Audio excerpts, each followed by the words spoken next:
The Pentagon prepares for an armed rebellion of Generation Z. The Zoomers are striking back, and they're calling it the Zbellion.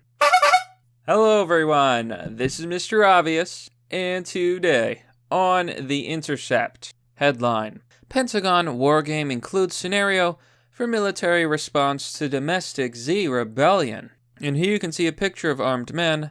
This is the most hilarious thing to me. I find it absolutely humorous that Pentagon is literally deciding that Generation Z, the Zoomers, are now a threat to national security. So they have to prepare for the Zoomer rebellion. Can you imagine all the Zoomers out there 360 no-scoping, dabbing on the US military? Oh, it would be chaos, my friends. In the face of protests composed largely of young people, the presence of America's military on the streets of major cities has been a controversial development.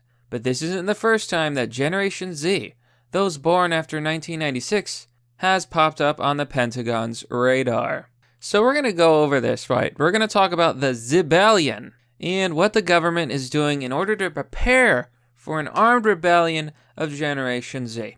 But before we do you ever feel the urge to go on a crusade? Do you want to do God's will? Consider purchasing the Deus Vult Night Classic t-shirt. Available in over 10 colors, the Deus Vult shirt looks impeccable and will show that you're ready to take back the Holy Land.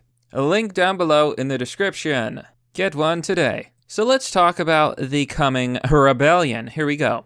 Documents obtained by The Intercept via the Freedom of Information Act reveal that a Pentagon wargame called the 2018 Joint Land, Air, and Sea Strategic Special Program, or JLASS, offered a scenario in which members of Generation Z, driven by malaise and discontent, launch a Zbellion in America in the mid-2020s. This is absolutely and utterly hilarious. They gave us a document here, and I'm not going to read all of it because it's a really long document.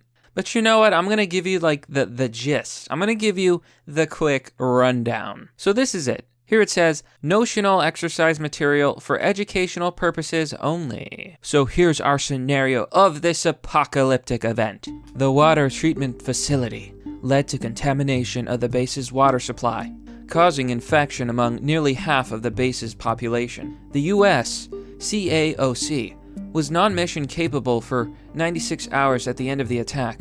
The United States has not been able to attribute these actions, and no organization has claimed responsibility. Further, although significant measures are in place to secure the U.S. transportation system infrastructure, the telecommunications system, energy production and distribution systems, and water supply infrastructure remain prime cyber targets for U.S. adversaries. In some respects, cyber warfare has evened the playing field for terror groups and developing nations, as they can field an equally effective cyber capability as established states with robust military and security systems. Over the years, the development of cyber weaponry has seen exponential growth, both in sophistication and potential to do harm. Western governments have all reported incidents concerning the insertion of erroneous or misleading information into official websites intended to confuse citizens and create mistrust. Governments are not alone in suffering these information attacks. A handful of banks have also disclosed events where attackers altered checking account balances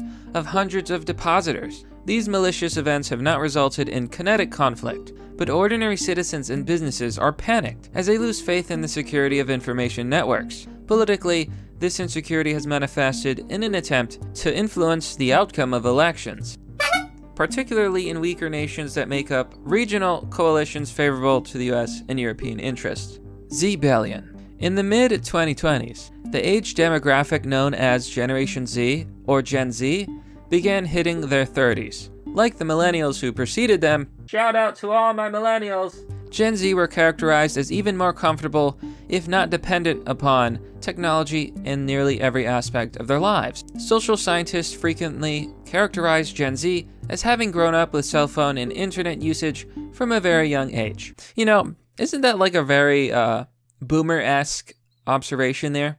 These darn kids and their video games, they grew up on their phones. You know what I mean? It's like, just because people are using the internet and the phone, that doesn't make them bad. But I guess that's where we're going with this.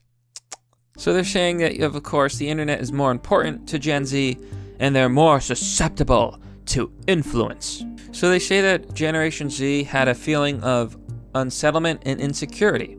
They say, although millennials experienced many of the events that Generation Z experienced, civil unrest, attacks on American soil, Gen Z is a little bit different. Gen Z sought to avoid the financial stresses experienced by their parents. Gen Z are often described as seeking independence and opportunity, but are also among the least likely to believe there is such a thing as the American dream.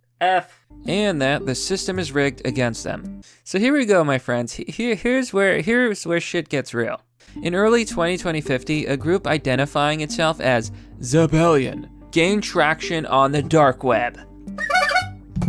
That's not how the dark web works, but okay. You know, I just love it. I love how the dark web is a cool, edgy new term. You know what I mean? Like, if you're some sort of elite hacker, you go to the dark web, right? And then it's this big shadow organization. It's so spooky. When in reality, like 95% of dark web websites are just like random blogs and people talking about their cooking recipes. Zbellion capitalized on the fears and insecurities of Generation Z and called for a global cyber campaign to expose injustice and corruption and to support various causes it deemed beneficials. It appears that the Zbellion initially formed in small groups at parks, rallies, protests, and coffee shops, and grew rapidly by promoting an agenda, which targets corporations, financial institutions, and political and nonprofit organizations that support, and I quote, the establishment. Now, they're saying that this is all being done through face-to-face contact. I find that hard to believe. I'm pretty sure Gen Z would just organize on TikTok or something, using very abstract memes. Now, what comes to follow is some of the craziest off-the-wall stuff I've ever heard. The Gen Z, the Zbellion people, they're going to provide target lists through Zbellion websites, right? This will include identity information for credit card theft, payloads, exploits, activists. They say, Zbellion uses software programs to route any proceeds into laundering programs that ultimately convert national currencies into Bitcoin and make small below the threshold donations to worthy recipients. You know, a lot of this sounds a lot like modern leftist activists today, kind of like groups like Antifa. You know what I mean? So Zbellion provides its members with sophisticated adaptations of the latest malware, making it difficult for cybersecurity programs to keep pace with the threat. So apparently Zoomers are going to be unstoppable, right? Then they go on to talk about military conflict. Long story short, they say that thanks to the constant threat of terror, world leaders will remain concerned and easily agitated. And this agitation can be exploited by these cyber security attacks. And they leave off talking about black market trafficking. So this is like our nightmare scenario, and it's hilarious. So the Zbellion plot was a small part of the JLASS 2018, which also featured scenarios including militants in Africa, anti-capitalist extremists, and people who spread terror. So as I was saying before, there's a lot of parallels to this whole Zbellion and modern-day leftist activism. And the article here goes on to mention this. In the world of JLASS 2018, Gen Z's most militant members have essentially taken to privately taxing large corporations and other institutions to combat income inequality, or as the wargamers put it, using the cyber world to spread a call for anarchy. So they finish off this article by saying, it's worth considering how the Pentagon's war gamers choose to focus the military attention on a generation now demonstrating peacefully in America's streets. Now, this is absolutely false.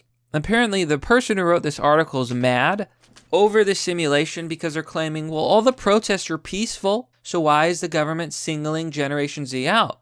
There's a simple fact that the riots and lootings in America have not been peaceful. Most of these protests, in fact, almost all of these protests, have resulted in chaos. People have died. Here you can see on discern.com the 17 people who have died in the protests and riots so far. So these are all people who died in these protests. If they were peaceful, these things wouldn't have happened, and most of these were rioters or looters attacking regular people. That includes David Dorn, a retired police officer, as well as many others. What I really want to highlight here is that I think the people who came up with the simulation are a little bit delusional. Generation Z aren't the hippies that they think they are. In fact, Generation Z is kind of based and red-pilled. Here you can see on Forbes.com why Democrats should be losing sleep over Generation Z. So according to research, Generation Z is more individualistic, more conservative, both socially and fiscally, and they're already making waves to impact our political system. Generation Z, those born in 1995 or later, is possibly the most conservative generation since World War II, and it is worrying that their impact has been completely overlooked during this election. While our fears might be preemptive, we should not make the mistake of disregarding the intriguing yet also possibly worrying worldviews of Generation Z. So even the Democrats are terrified of Generation Z because the rebellion's not going to be like some dark web cybersecurity rebellion. The rebellion of Gen Z, the Zbellion, is going to be a political one. They're going to work. They're growing up in a world seeing all of these riots, all of these lootings, all of this crazy liberalism, far left activists, and they're going to become conservative, and then they're going to vote conservative, and it's going to change the political landscape. I think I read another study once that left-wingers and liberals, they don't like having kids. So we're ending up in a situation where more conservatives are having kids, liberals aren't having kids. Eventually the populations will shift. And they even admit that millennials have been criticized for being notoriously liberal. So you know what? As a millennial, I welcome this coming Zbellion. Remember to take your red pills, but that's merely the obvious. Well, that's all for now, folks. What do you think about this story? I just find it so funny. Generation Z, the Zbellion. And I know there's a lot of parts of this article that are kind of like boomery, but at the same time, they do have a point. I do think Generation Z is going to be heavily involved in the changes to this country, especially politically, to come. Now, if you want to support the work I do, the first thing that I ask is that you simply share this video. Share it online, share it with others. It's the best way to help the channel. If you're new to the channel, remember to subscribe, hit the bell button for notifications, and so on. If you would like to support the channel, you can join me on Patreon or Subscribestar. If you want to donate, there's DonorBox and Bitcoin. All those links are down below in the description. As always, thanks for watching. This has been Mr. Obvious, and I'll see you all next time.